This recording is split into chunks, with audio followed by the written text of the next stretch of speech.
अगर घर में भाई भाई के बीच में ऐसा विचारों का आदान प्रदान व्यवहार है, बड़ा भाई पिताजी के पास गया, बोले पिताजी हमने सुना है कि तुम संपत्ति का बंटवारा कर रहे हो। पिताजी ने कहा बेटा हमने सोचा जीते जी सब बांट दें। तो बड़े लड़के ने कहा पिताजी फिर एक काम करना। बोले क्या? बोले छोटे को हिस्सा थोड़ा ज्यादा दे देना। पिताजी ने कहा क्यों? बोले इसलिए ज्यादा दे देना कि तो आपकी संपत्ति का अधिकारी है, अरे मैं भी बड़ा भाई हूं तो पिता के तुल्य हूं, तो कुछ मेरा भी तो हिस्सा उसको मिलना चाहिए कि नहीं मिलना चाहिए। बड़ा इतनी बात कह के बाहर निकला, छोटा पहुंच गया। बोले पिताजी भैया कह रहे थे कि आप संपत्ति बांट रहे। बोले हाँ। तो बोले एक काम करना, अपनी संपत्ति का थोड़ा सा हिस्सा ज्यादा भैया को दे देना। पिताजी ने कहा क्यों? बोले वो आपकी प्रथम संतान है और उनका अधिकार थोड़ा सा ज्यादा बनता है। जिसके घर में ऐसा भाव बन जाए, जिसके घर में ऐसा भाव बन जाए, बड़ा भाई कहे छोटे को ज्यादा दे दो, छोटा कहे बड़े को ज्यादा दे दो, समझ लेना उसके घर में आज भी राम कथा चल रही है। क्योंकि भरत कहते थे अयोध्या राम को मिल जाए और राम कहते थे अयोध्या भरत को मिल जाए। आज जिसके घर में ऐसा भाव बन जाए, बड़ा भाई कहता है ये जमीन मकान दुकान मेरी है और छोटा भाई कहता मेरी है, समझ लेना आज भी उसके घर में महाभारत चल रहा है। हस्तिनापुर युधिष्ठिर को भी चाहिए और हस्तिनापुर दुर्योधन को भी चाहिए। वो महाभारत का पुजारी आज भी कलयुग में बना बैठा है। रामायण का भाई जब राम जी अयोध्या से लौट के आए 14 साल बाद, तो सबसे पहले किससे मिले? प्रथम राम भेंटे कैकई, कैकई मां के पास गए। 14 साल में कैकई ने नजर नहीं उठाई है, किसी को देखा नहीं है कैकई ने 14 साल से। क्यों? किसी ने कैकई से कहा कैकई तुम देखती क्यों नहीं? बोले अब क्या देखें, ये आंख की पलक उस दिन उठेगी जिन आंखों ने राम को जाते देखा है, जिस दिन राम आएगा उस दिन ये आंखें देखेंगी, अब किसी को नहीं देखेंगी। कैकई किसी की सुनती नहीं है, अब कोई कुछ भी बोलता रहे। कैकई से पूछा सुनती क्यों नहीं? बोले अब इन कानों में वही शब्द जाएगा, एक शब्द गया था कि राम चले गए, अब दूसरा शब्द ये जाएगा कि राम आ गए, तब तक इन कानों से अब किसी को नहीं सुनना। भगवान राम कैकई के पास गए, प्रणाम किया और कैकई ने नजर उठाकर देखा, बेटा राम आ गए? हाँ मां मैं आ गया। राम तू मुझसे नाराज तो नहीं है? राम पूरी दुनिया मुझे पापनी कहने लगी है कि कैकई पापनी है। राम ने कहा मां वो मेरा सबसे बड़ा दुश्मन होगा जो मेरी मां को पापिन कहेगा, उससे बड़ा बैरी मेरा दुनिया में दूसरा कोई हो नहीं सकता। कैकई ने कहा नहीं राम मैं पापिन हूं, मैं हूं पापिन। राम ने कहा तू पापिन नहीं है। कैकई ने कहा बेटा तू इतने विश्वास से कह रहा है कि कैकई पापिन नहीं है, इसका क्या प्रमाण है तेरे पास? और राम का जवाब सुनना। महाराज जी वो जवाब दिया राम जी ने, कहा सुनो मां मैं एक बात पे अड़ा हूं कि मां मेरी पापिन नहीं है।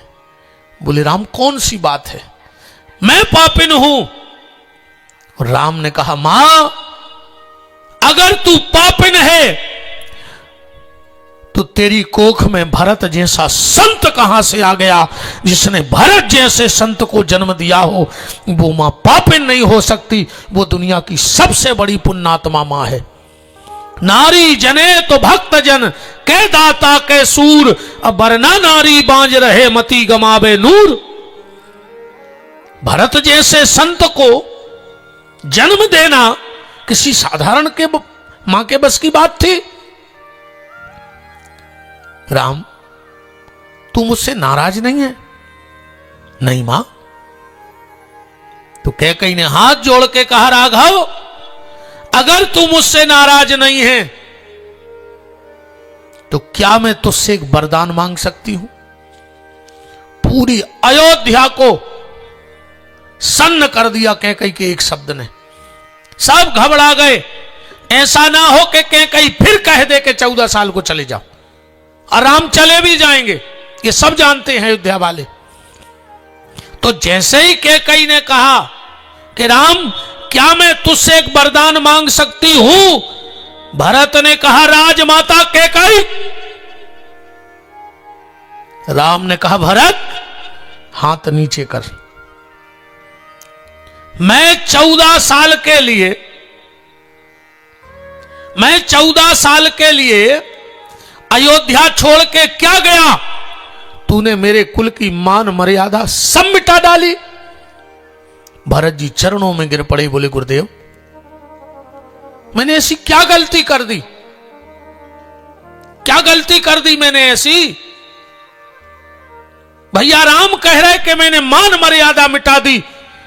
भैया मैंने क्या मिटाया? राम ने कहा, भरत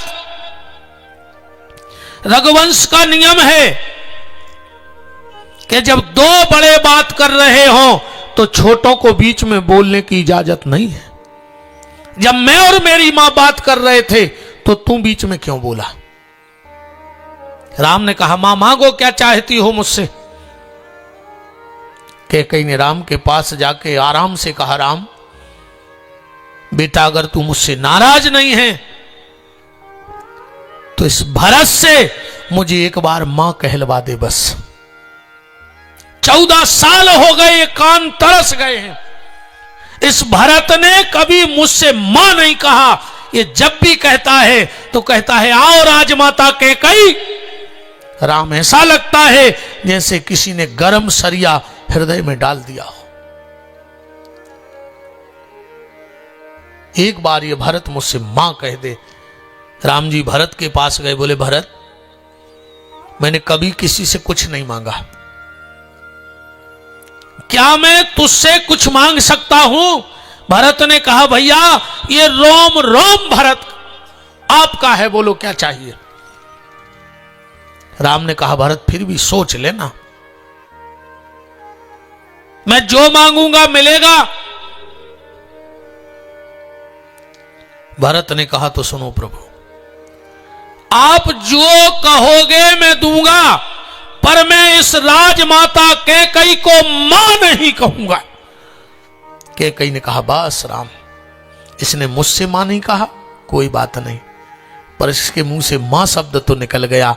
मुझे तो मां सुनना था और इसने मुझे मां कह दिया। बात सिर्फ मैं आपको यह बता रहा हूं कि आज भाई भाई की हालत क्या है। गुरुदेव वशिष्ठ ने कहा, राघव चलो, अब तुम्हें स्नान करना है, बलकल वस्त्र उतारना है, तुम्हें राजा बनना है। राम ने कहा, गुरुदेव मैं अपनी जटाएं सुलझाऊं उसके पहले मैं भरत की जटाएं सुलझाना चाहता हूं। वशिष्ठ ने कहा, राम लगता नहीं कि भरत मानेगा। बोले, पूछ लो। वशिष्ठ जी ने कहा, भरत महाराज राम की इच्छा है कि उनकी जटाएं सुलझें, उसके पहले वो आपकी जटाएं सुलझाना चाहते। भरत ने कहा, मुझे मंजूर है, मुझे मंजूर है। वशिष्ठ जी ने कहा, भरत तुम राम से सेवा करवाओगे? भरत का जवाब सुनना गुरुदेव। जटिलताओं की जटाएं भरत अपने सिर पे रख तो सकता है, जटिलताओं की जटाएं भरत अपने सिर पे रख सकता है, पर उनको सुलझाने का काम तो राम का ही है। जटिलताएं सिर्फ राम सुलझा सकते हैं जटाओं के रूप में।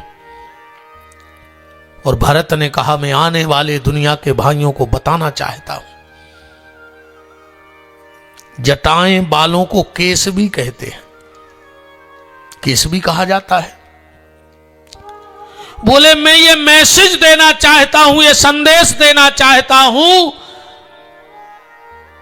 कि जीवन में कभी अपने भाई को केस में उलझाना मत, जितना हो सके तो उसके केस सुलझा देना। राम कथा का भाई के केस सुलझा रहा है, और आज का भाई सगे भाई को केस में उलझा रहा है। बोलो, उलझा रहा है कि नहीं उलझा रहा है? आधे से ज्यादा कोर्ट में अगर कोई केस लगे हैं तो सगे भाइयों के लगे हैं, जबकि भाई को केस से सुलझाए ना कि उलझाए।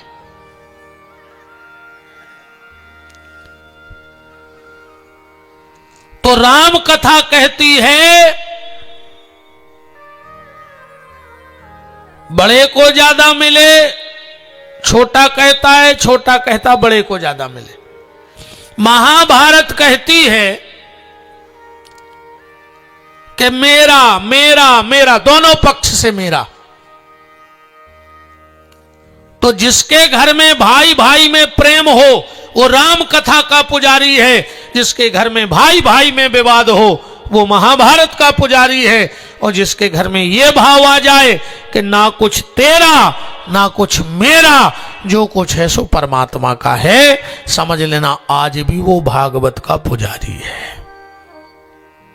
सीधी बात इन 7 दिन में एक ही चलेगी कि मौत को महोत्सव बनाना ही भागवत का काम है। मौत को महोत्सव बनाना श्रीमद् भागवत का काम है। इसमें 18,000 श्लोक हैं, आप सबको पता है। 12 स्कंद हैं, 365 अध्याय हैं। एकदा हि विशालायां चत्वारा ऋषयो मलः सत्संज्ञार्थ समायाता। एक समय नेमी सारण्य की भूमि में 88,000 महात्मा इकट्ठे हुए। परस्पर विचार चल रहा था